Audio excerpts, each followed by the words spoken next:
Late one night, Patrick, an elderly man, sits alone in his trailer, listening to a romantic song on the radio. A glass of liquor rests on the table as the melody stirs memories of a young woman peering into his car through rain-soaked windows. Outside, a thunderstorm brews, mirroring his thoughts. Patrick glances at a vial of clear liquid but decides against it. Lightning illuminates the room just as a loud knock echoes from the door. Nervously, Patrick tells the intruder to leave, but the knocking persists. A woman's voice pleads from outside, asking to be let in. After some hesitation, Patrick opens the door to reveal a young woman, drenched and shivering in the rain. She asks for a ride into town, but Patrick explains that his car is broken and public buses aren't running at this hour. Apologizing for his delayed response, he explains that local kids often play pranks. Inviting her inside, Patrick offers a towel, but she declines, insisting she just needs to get to town. Patrick probes into how she ended up there so late, but she only says she ran. Spotting the liquor glass on his table, the woman avoids eye contact, as Patrick suggests she remove her wet sweater to dry off. She declines, asking instead to use the phone. Patrick seems to ignore the request, surprised by her claim of having been swimming at the beach. An odd story, given her muddy, bare feet and the beach's distant location. He invites her to sit and rest, which she does reluctantly, refusing his offer of tea and requesting a cigarette instead. Patrick, having none, places a cup of tea in front of her anyway. When she again asks to call a taxi, Patrick hands her some coins, explaining he doesn't have a mobile phone. She'd need to use the payphone, but it's located beyond locked park gates.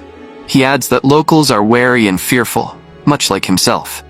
The woman thanks him but prepares to leave, not wanting to be a bother. Patrick warns her that she'll have to wait for the park to reopen, and she reluctantly agrees to stay while her clothes dry. As she explores the room, she begins asking questions, which Patrick answers with quiet thoughtfulness. Patrick shares a bit about his past, revealing he grew up by the coast but moved to the city in his 20s. As the woman wanders around the room, she notices feminine items on a dresser, including a small watch.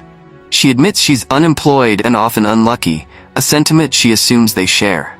However, Patrick disagrees, explaining he once worked as an electrician until a severe accident involving a light socket forced him to quit. After that harrowing experience, he found routine work uninspiring. Reflecting on human nature, he notes how people often seek danger, chasing thrills like skydiving. While he speaks, the woman picks up a locket containing a lock of hair. Patrick continues musing about humanity's attraction to risk before turning the conversation back to her, asking where she's staying. Her vague answers arouse his suspicion, especially when she claims she's never been here before, despite her face seeming oddly familiar. Taking the locket from her hands, Patrick notices her shivering and suggests she take a shower to warm up. After some hesitation, she agrees and retreats to the bathroom. Behind the closed door, the woman examines herself in the mirror, fidgeting with an earring. Stepping into the shower, she's startled when the water running down her body turns muddy, streaked with blood, and spirals down the drain. Panicked, she hears Patrick knocking at the door with a towel. Glancing back, she notices the water has cleared, and her reflection shows no sign of injury. As she emerges, Patrick heats soup on the stove and offers her a dry sweater, mentioning it belonged to an ex-girlfriend. He assures her he's single and she can keep it. The woman opens up, admitting she's alone and struggles to care for herself, leaving family out of the picture. She describes herself as independent, but drawn to danger, a habit she often regrets later. Patrick listens as he pours thick red soup into a bowl, surprised by her self-awareness. Most women, he remarks, tend to blame others for their misfortunes. The woman suddenly laments agreeing to stay late at work to lock the gates, a comment that alarms Patrick, especially when he notices her earring. She moves to the couch with the soup but doesn't eat it. Instead, she asks Patrick about his nighttime habits. He confesses to battling insomnia, explaining how aging brings restless nights filled with nightmares. As a child, even after scary cartoons, sleep came easily. Washing the pot, he watches the water turn thick and red, like blood, and reflects on how nightmares can blur with reality, filling the mind with fear and a desire to escape back to innocence. Lightning flashes again, and the woman suddenly questions how she entered if the park gates were locked. Patrick shares her curiosity. Before they can dwell further, another knock echoes from the door. Patrick asks if anyone knew she'd come here. The woman looks puzzled, insisting she told no one. Patrick opens the door, but no one is there. Rain pours, the wind howls, and thunder echoes in the distance. He explains that local kids from the trailer park enjoy playing pranks on him, knocking and running away. As he steps back to the sink, the woman watches the door, confused. She's certain she saw him lock it earlier. Meanwhile, Patrick discreetly retrieves a vial and gazes at it intently. The woman, noticing his boots by the couch, quietly pours her uneaten soup into them. Suddenly, the trailer is plunged into darkness as the power goes out. Patrick lights a flashlight and scans the ceiling, where faint sounds suggest someone might be walking above. He speculates that the outage could be due to a fallen tree on the power lines, meaning the woman will have to stay longer. He hesitates to check outside, reluctant to wear his now soup-filled boots. Feeling awkward, the woman admits she let her imagination run wild, scaring herself. Patrick reassures her, emphasizing she's free to leave anytime. Grabbing the flashlight, Patrick heads to check the circuit breakers, with the woman following to light the way. At the relay box, Patrick shares a memory of being terrified of his father during a childhood power outage. As they talk, the woman notices blood on a hammer in the toolbox. Alarmed, she shines the flashlight directly on it, but the hammer appears clean. Her eyes then drift to Patrick's back, where she notices bleeding scratches. Concerned, she offers to fetch first aid supplies. In the bathroom, the woman searches the cabinet and stumbles upon a vial containing her other earring, mixed among various women's accessories. Fear grips her as she tries to return the earring to her ear but accidentally drops it down the drain. As panic builds, she senses someone lying behind the shower curtain. Summoning courage, she pulls it back, only to find an empty tub. Meanwhile, Patrick seems lost in thought, recalling a memory of a rain-soaked car. The woman, visibly shaken, returns to the main room and announces she's leaving. Patrick tries to dissuade her, suggesting she wait out the storm and inviting her to play a card game. He admits he only knows I doubt it. The woman, however, demands answers about why he has her earring. Patrick, taken aback, accuses her of snooping where she shouldn't. She insists she was only trying to understand what's happening and firmly declares she's leaving. She asks for the key, determined to go home. Patrick, confused and hurt, asks what frightened her so much. What had he done wrong? He let her in, gave her warmth, and offered her drinks, yet now she's accusing him. Frustrated, he laments how women always disrupt his life, only to leave it in chaos. "What are you even doing here?" he asks. The woman, yelling now, demands the key. Patrick calmly replies that the door isn't locked. She tests it and finds he's right. Embarrassed by her outburst, she decides to stay. Patrick deals the cards for "I doubt it" and jokes that if she wants, she can pour alcohol into his sneakers next time. For the first time, the tension begins to ease. That night, the woman smiles and Patrick finds himself wondering once more where he might have seen her before.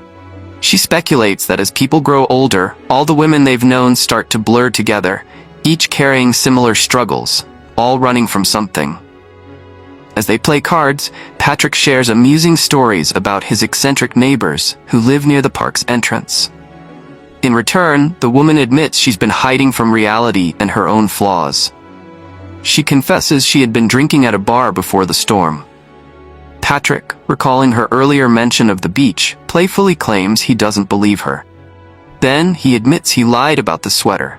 He explains how he met his late wife at a gas station. She had asked him to buy her a bag of chips. At first, he thought she was homeless, but her clean hair and well-dressed appearance told another story. They shared the chips in silence, and later she died of an overdose. Patrick reveals that no one had entered his home in years and admits her presence makes him feel alive. Pouring her another drink, Patrick smiles, but as she raises her glass, she notices a lipstick stain on the rim, sparking her unease again. Outside, the storm grows fiercer, and Patrick steps out momentarily. Alone in the trailer, the woman hears a phone vibrating. Following the sound, she finds a phone lying on a bed, and beneath the sheets, the lifeless body of another woman. Panicking, she looks for a way out, retreating to a storage room. She eyes a small window and grabs the hammer she'd noticed earlier to break it. But as she holds it, the hammer appears covered in blood once again. Realizing her only escape is through the front door, she leaves the storage room but runs straight into Patrick. He quickly overpowers her, tying her up and forcing her to drink a mysterious liquid. She struggles against him, but he drags her to the bedroom and throws her onto the bed beside the dead woman. Desperate, she fights to free her hands and considers smashing through the window, but Patrick begins to speak. He recounts how the woman lying next to her had asked him for chips and willingly gotten into his car. And this woman, the one struggling now, what had she expected, showing up at a stranger's home in the middle of the night? It wasn't fate, he declares, but a series of choices. As she feels her body weakening, the woman realizes the substance he gave her is killing her. Patrick confesses it's something he's used before. He recalls the first woman he killed, another stormy night, another stranger asking for a ride. He vividly remembers her tattoo, though her face is now a blur. Pleased with his luck, 2 kills in one night, Patrick muses aloud that sin is nothing more than a myth. There is no God, only a conscience, and even that can be ignored.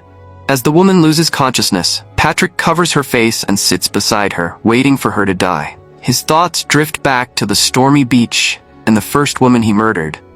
Suddenly, he notices a tattoo on the chest of the woman lying beside him. Horror washes over him as he realizes it's the same tattoo from years ago. She's the same woman he thought he had killed. His smug satisfaction crumbles, replaced by the dawning realization that he's been plunged into a waking nightmare. Patrick is haunted by visions of the women he's killed. They fill his home, laughing, drinking, and bathing, their mocking presence overwhelming him. Suddenly, he's plunged into darkness, the sound of his father's ventilator, a childhood nightmare, echoing in his ears. Emerging from the void, drenched in blood and despair, he finds himself surrounded by his victims as the sound of police knocking grows louder. His latest victim steps forward from the shadows, forcing him to pour the vial's contents into a bottle and drink it. The other women urge him on, their taunts driving him to the brink of insanity. Abruptly, the visions vanish. Patrick opens his eyes to find there was no storm, no woman. It was all a hallucination. A knock at the door breaks the silence, and when he answers, he sees kids running away, laughing. Pulling an empty vial from his pocket, he realizes he had consumed the solution during his delusion. Chuckling bitterly at the realization, he returns inside and locks the door. Moments later, a heavy thud echoes through the trailer, the sound of his body collapsing to the floor. This film will resonate with viewers who appreciate a slow, deliberate pace, a willingness to listen closely, and the challenge of piecing together what remains unsaid. The frequent close-ups of characters' faces encourage the audience to look beyond appearances, uncovering a chilling truth. There's no fate, only the consequences of one's actions. Thank you so much for watching. If you enjoyed this movie recap, please give us a thumbs up and subscribe for more exciting recaps of your favorite films. Don't forget to hit the notification bell so you never miss an update.